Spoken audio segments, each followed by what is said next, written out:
नीचे फेंक गिरगी फेंक।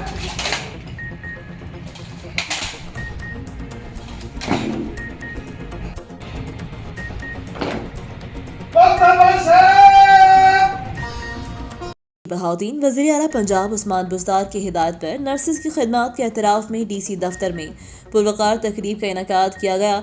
नर्सों को गार्ड ऑफ ऑनर पेश किया गया। Deputy commissioner Mohammad Shahid, additional deputy commissioner Mohammad Shafiq, health अफसरान और दीगर भी इस मौका पर मौजूद थे। डिप्टी कमिश्नर मोहम्मद शाहिद ने इस मौका पर गुफ्तगू करते हुए कहा, कोरोना के आलमी वबा में नर्सिस ने फ्रंट लाइन फाइटर्स का किरदार अदा किया। खिदमात के एतराफ़ में आज नर्सिस को गार्ड ऑफ ऑनर पेश किया गया। उन्होंने कहा, सेहत के शोबे में नर्सिस के किरदार को जितना सराहा जाए कम है। हुकूमत पंजाब नर्सिस की फलाह व बहबूद के लिए अमली इक़दामात कर रही है। उन्होंने कहा, मेरे दफ्तर के दरवाजे नर्सिस के लिए खुले हैं।